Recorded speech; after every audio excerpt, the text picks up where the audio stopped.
Cameras rolling. Today in the kitchen we are making bacon wrapped chicken, seasoned with Goya and light brown sugar and a side of spinach. Our friend Tracy will be demonstrating the recipe. Stay tuned.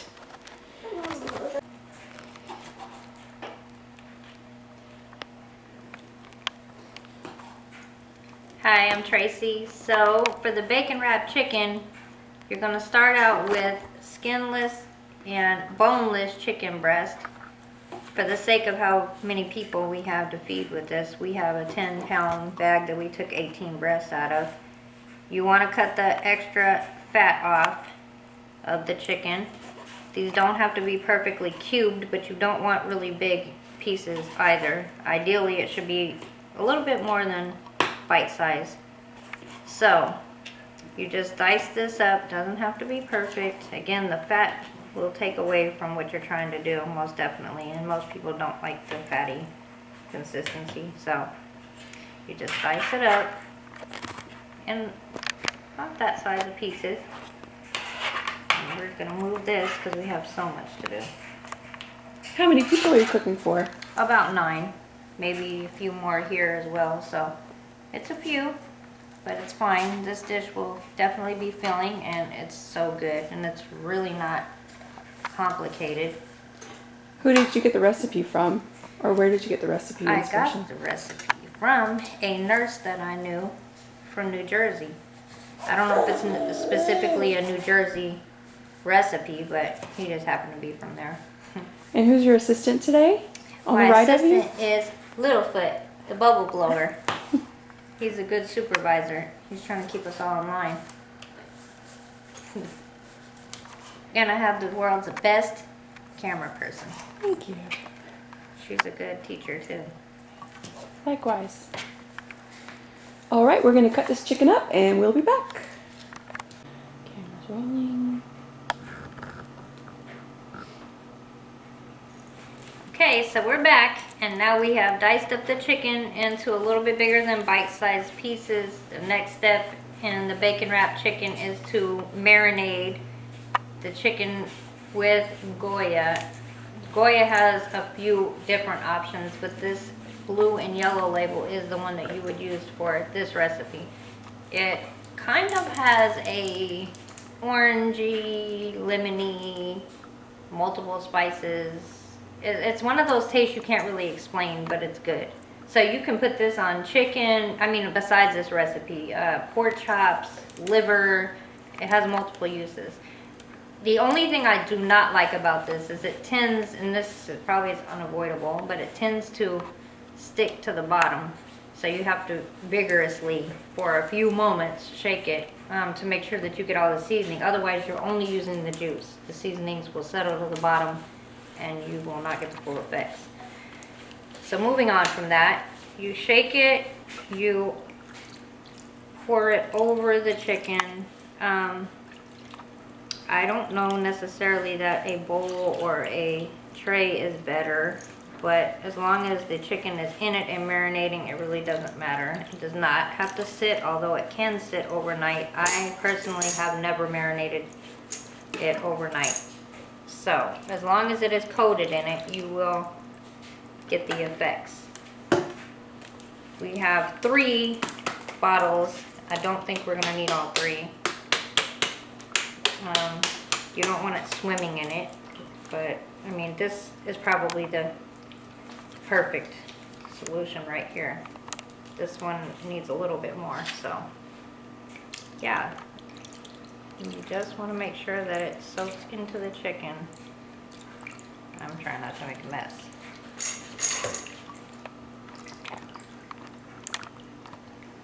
And you just let it sit there. This will sit and marinate as long as it takes to prep the rest of the ingredients, which won't be long, but you'll still be able to taste it when it's completed. Okay. And what are we doing next? Next, we're going to get the bacon. For this recipe, we are going to use hickory smoked bacon and also smoky maple bacon. some people that are conscientious about sugar intake, this recipe may be better for you to use hickory instead of smoky maple, because there's a lot of sugar going on with the brown sugar part of it, the bacon, as well as the Goya. In my house, we don't care about sugar intake, so we just eat. So we're gonna make it 2 different bacons so that it accommodates different styles. You choose what's best for you. You cut this in half, and then we'll be back with the next step. Camera's rolling. Okay, so we're back. The bacon has been prepped and cut in half. This is the smoky maple bacon only at this point. We do have hickory bacon halved and prepped over to the side. We'll do these first. We have opened 2 bags of brown sugar. This is one of them. We will also need the other bag that is also to the side. So this next step is you will move this out of the way a little. You will grab your chicken that has been marinating probably for about 15 minutes at this point. You again can do it overnight if you'd like. You don't have to. You take the chicken, you put it in the brown sugar. I almost forgot a vital step. You roll it in your brown sugar just to coat it a little bit. You don't have to not be able to tell it's chicken any longer with so much, but just a little bit to coat it. You then take your half a piece of bacon, wrap it around the chicken as such. Does not have to be perfect. If you find your chicken a little bit bigger than a half a piece, just don't be stingy with your bacon. Grab another one. You can roll this again for the next step, and you place it in your baking dish. The best pan I have found for this recipe to use is the high-rise pans, whether they be the glass, metal, whatever. The idea is to have a higher top, because as the chicken bakes, the Goya exits, or it creates a sauce, and you don't want to spill over in your oven with the sugar because it's a mess to clean up. But if you go with something like this, you'll be fine. So that's the next step. You chicken in the brown sugar. You roll. That one came out really pretty and easier than the last one. You roll and you place. And you do this until you are completely done with your chicken and your bacon. And then we'll move on to the next step. Oh, I forgot the brown sugar again. I never forget the brown sugar. I don't know why I'm forgetting today. Okay, brown sugar roll.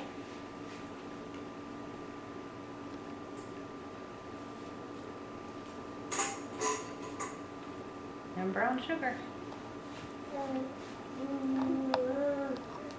We're going to finish this batch and we'll be back. Camera's rolling.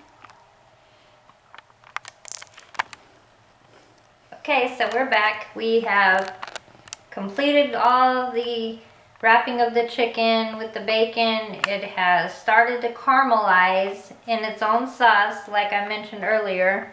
It does create its own sauce, which is magnificent. However, if this spills over in your oven, it is hard to get out because of the sugar content. So it's best to be proactive to avoid that beforehand.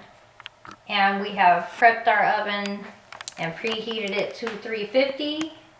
And at this point, we would just place this in. You want to stay at 350 because if you cook too fast, it gets dry. The chicken will dry out, and slow and low is always the best concept. So we will bake this until the chicken is ready, approximately 20 minutes. It varies from oven to oven depending on voltage and so on and so on. So the way you will be able to tell it's done is by removing one of the bacon wrapped chicken, cutting it in half, and looking for the shredded look to the chicken, and then you know it is fully cooked. Okay.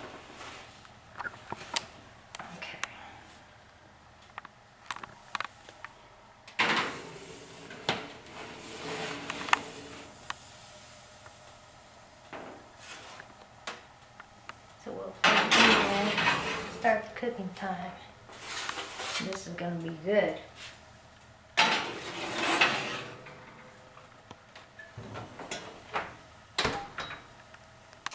Okay.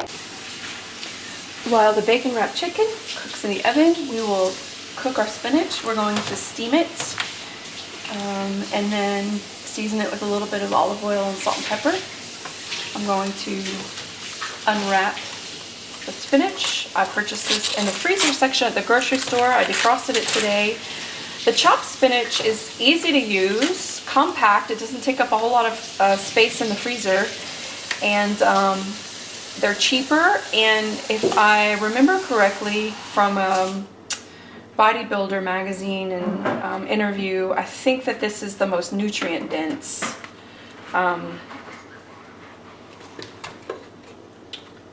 The frozen chopped spinach. It has 6% of your daily allowance of iron and 6% of your daily allowance of calcium, so it's good for you. I'm going to finish doing this and we'll be back. Lid goes on. Fire goes on. We're going to cook that about 10 minutes or so until it bubbles and cooks. We don't want to overcook it. Just like any vegetable, if you overcook it, all the nutrients are degraded, so we won't cook it too long. We'll be back.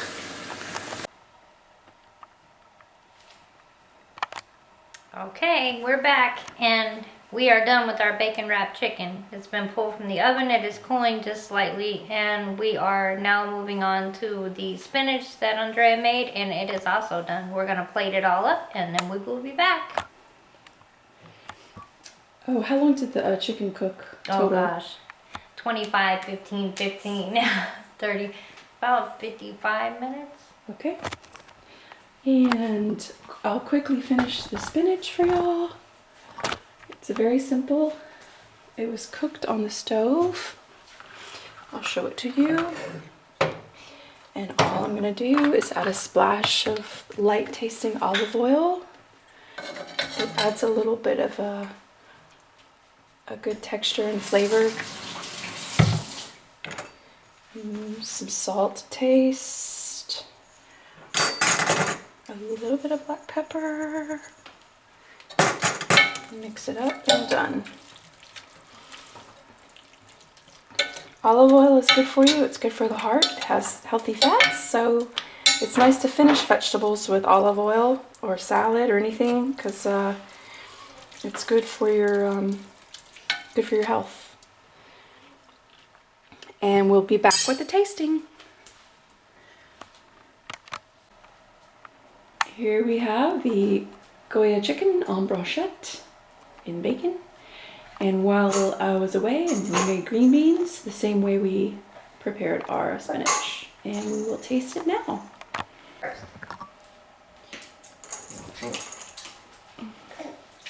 We ended up cutting it anyway.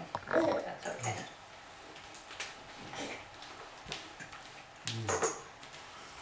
Okay. Be honest, Angel. I like it very much. It's not too sweet, like you said. Oh, it's not too sweet. Not at all. It's really nice. A nice It's freaking moist. bite. Be honest. It's moist. It's smoky. It's Moist. sweet. Moist. It's tender. And it's delicious. Yeah, yes.